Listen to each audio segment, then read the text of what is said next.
જય શ્રી કૃષ્ણ બાળકો. ધોરણ 5 વિષય હિન્દી.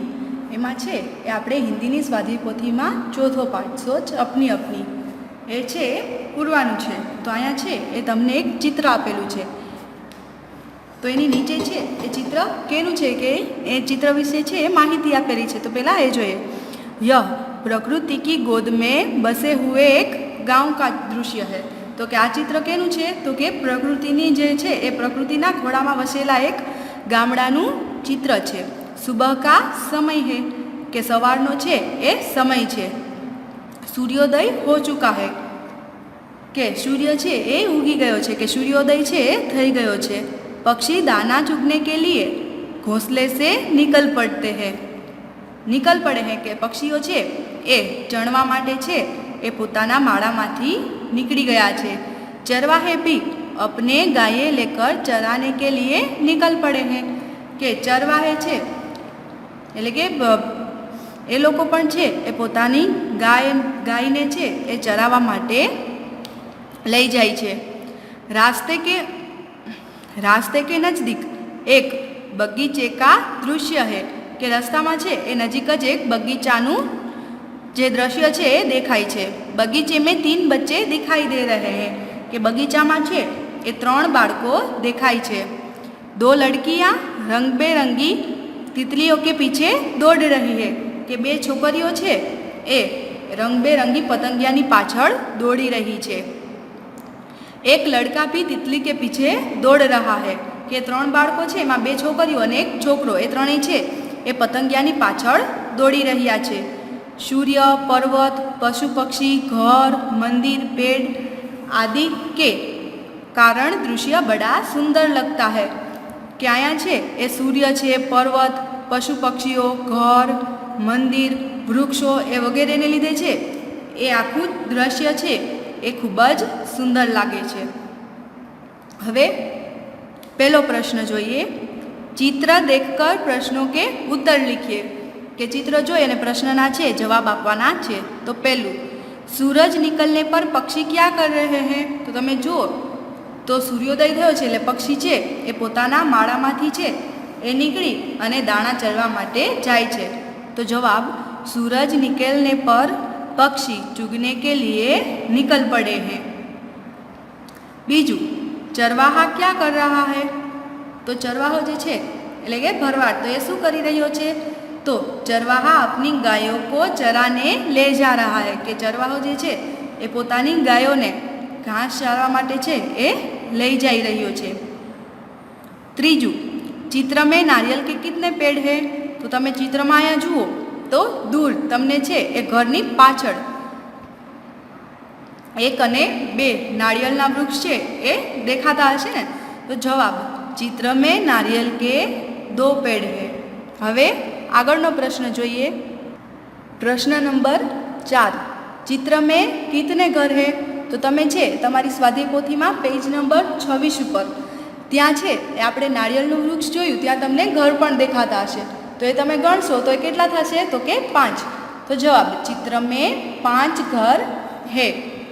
હવે 5મો પ્રશ્ન, બચ્ચે બગીચે મેં ક્યાં કર રહે હૈ? તો આપણે આમાં આગળ ચિત્ર જોયું એમ જ કે બાળકો છે એ પતંગિયાની પાછળ છે એ દોડી રહ્યા છે. તો જવાબ બચ્ચે બગીચે મેં તિતલીઓं के पीछे दौड़ रहे हैं. હવે છઠ્ઠો, ચરવાહે કે હાથ મેં ક્યાં હૈ? તો આપણે જોયું તો એ ચરવાહો જે છે એ પોતાની ગાયોને ચરાવવા માટે લઈ જાય છે. તો એના હાથમાં છે એ લાકડી પકડેલી છે. જવાબ ચરવાહે કે હાથ મેં લકડી હૈ. હવે પ્રશ્ન પહેલો ઓલો હતો અ, હવે બ જોઈએ. पेज 26 के चित्र के आधार पर कोष्टक में से उचित शब्द चुनकर रिक्त स्थानों की पूर्ति कीजिए કે અહીંયા છે એ તમને ખાલી જગ્યા આપેલી છે. અહીંયા કાઉસમાં તમને જે શબ્દ આપેલા છે એ શબ્દ છે એ તમારે જે સાચો શબ્દ હોય એ અહીંયા ખાલી જગ્યામાં લખવાનો છે. તો કેના આધારે? તો કે પેજ નંબર 26માં જે ચિત્ર આપેલું છે એ ચિત્રને આધારે. પહેલું, આકાશ में खाली जगह पक्षी उड़ रहे हैं. तो 5 7 पीछे के 2 जवाब શું આવશે? તો આકાશમાં છે તમને પક્ષીઓ દેખાય તો તમે જુઓ તો એક સાઈડ 3 અને એક સાઈડ છે એ 4 પક્ષીઓ ઉડતા હોય એવું દેખાતું હશે. એટલે ટોટલ કેટલા થયા તો કે 7. आकाश में 7 पक्षी उड़ रहे हैं. बीजू चित्र में खाली जगह घर दिखाई दे रहे हैं. तो આપણે આગળ પણ જવાબ દીધો ને કે ચિત્રમાં કેટલા ઘર દેખાય છે તો કે 5. તમે છે એ પેજ નંબર 26 એ તમે ગણીને પણ લખી શકો. નારિયેલ કે ખાલી જગ્યા પેડ હે. તો નારિયેળના છે એ આપણે ઘરની પાછળ જોયા તો કેટલા વૃક્ષો હતા તો કે 2. તો 2 આવશે. નારિયેલ કે 2 पेड़ है. હવે ચોથી ખાલી જગ્યા नारियल के पेड़ घर के खाली जगह है. तो क्या आता तो कि घरनी पाछड़ એટલે આવશે पीछे. नारियल के पेड़ घर के पीछे है. तो पहली खाली जग्याમાં આવશે 7, બીજીમાં આવશે 5, ત્રીજીમાં 2 અને ચોથી ખાલી જગ્યામાં આવશે पीछे. હવે આગળ જોઈએ પ્રશ્ન 2. सोचकर लिखिए. तो એમાં પહેલો પ્રશ્ન चरवाहे क्या सोचता होगा કે અહીંયા છે એ આપણે વિચારીને જવાબ લખવાનો છે.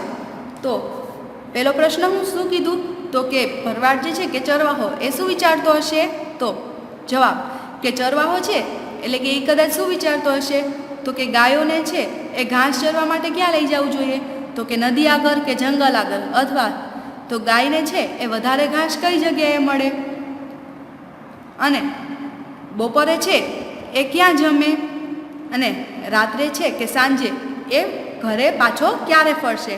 તો જવાબ चरवाहे इस प्रकार सोचते होंगे. तो पहलू गायें चराने कहाँ जाएंगे, नदी की ओर या जंगल की ओर. बीजू गायों को ज़्यादा घास कहाँ मिलेगी. त्रीजू दोपहर की रोटी कहाँ खाएंगे. चौथू शाम को कब लौटेंगे. हवे बीजो प्रश्न सूरज निकलने पर क्या क्या होता है कि આપણે છે એ આગળ ચિત્રની નીચે છે એની સમજૂતી જોઈ હતી કે ચિત્રનું છે વર્ણન કરવામાં આવ્યું એ જોયું તો એમાં જ તમને જવાબ મળી ગયો હતો ને કે જ્યારે સૂર્ય છે એ સૂર્યોદય થાય ત્યારે છે એ ચકલીઓ ઉઠી જાય છે, એટલે કે પક્ષીઓ છે એનો અવાજ એનો કલશોર છે એ સાંભળવા મળે. પછી છે એ પોતાના માળામાંથી દાણા ચણવા માટે છે એ ઉડી જાય છે, અને ચરવાહા જે છે એ પોતાની ગાયોને ચરાવવા માટે લઈ જાય છે. પછી ખેડૂતો છે એ પણ છે એ કામ કરવા માટે પોતાના ખેતરમાં જાય છે, અને ત્યાં બગીચામાં છે એ સરસ મજાના ફૂલો છે એ ખીલી ઉઠે છે. તો હવે એનો જવાબ જોઈએ તો સૂરજ નિકલને પર પહેલું चिड़िया चहचहाती है. बीजू पक्षी दाना चुगने निकल पड़ते हैं. त्रीजू चरवाहे गाये चराने निकल पड़ता है. પછી ચોથું किसान अपने खेत में काम करने लग जाते हैं. पांचवू सभी फूल खिल जाते हैं. અને છેલ્લું तो कि पूरा संसार चेतना से भर जाता है. હવે ત્રીજો પ્રશ્ન तुम बगीचे में होते तो क्या करते. તો આપણે છે એ બગીચામાં હોય તો રંગબેરંગી ફૂલો જે છે એને જ આપણે જોયા કરીએ ને કે એની જે એ કેવું સરસ કે છે કે આપણે છે એકદમ એનું નિરીક્ષણ કરીએ, અને એ ફૂલની છે એ આપણે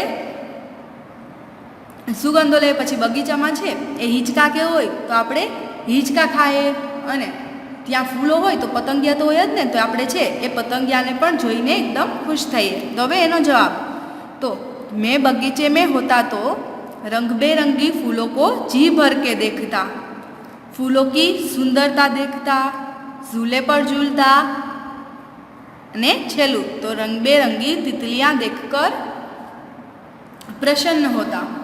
हवे आगळ जोईए प्रश्न नंबर 3.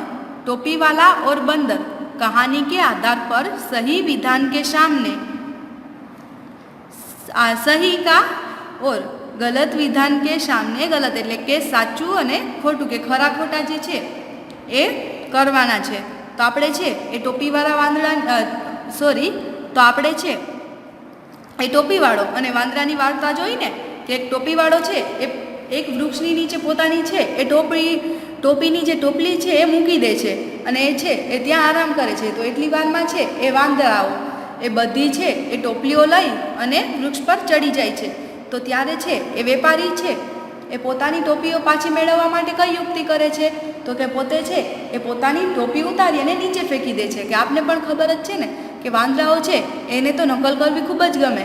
એટલે છે એ આ વ્યાપારીનું જોઈ પોતે પણ ટોપી પહેરી હોય તો એ ટોપી છે એ ઉતારી અને ફેંકી દે છે. એટલે વ્યાપારી છે એ પોતાની બધી ટોપીઓ લઈ અને ત્યાંથી ચાલ્યો જાય છે. તો હવે છે એ આપણને વાર્તાની પાછી ખબર પડી ગઈ. એટલે હવે છે આપણે ખરા ખોટા જોઈએ. તો વ્યાપારી કપડે લે જા રહા હૈ, તો આ વાક્ય ખોટું છે. કે વાર્તા જ છે ને કે ટોપીવાળો તો એ શું લઈને જતો હોય તો કે ટોપી. બીજું, व्यापारी टोकरी पेड़ के नीचे रख देता है, तो ये वाक्य आवशे साचू. पेड़ के ऊपर बंदर है, तो ये वाक्य पण आवशे साचू. बंदर ने कपड़े ले लिए, तो खोटू. केम के टोकरी में छे ए टोपीओ ज हती, तो ये कपड़ा क्यांथी लई शके? पांचमું वाक्य, व्यापारी ने अपनी टोपी उतार कर नीचे फेंक दी, तो आ वाक्य साचू छे. हवे आगळ जोईए. बंदरों ने व्यापारी की नकल कर अपनी टोपियाँ फेंक दी, तो आ वाक्य पण साचू ज छे. व्यापारी ने टोपियाँ झटक कर ले ली, तो आ वाक्य पण साचू ज छे.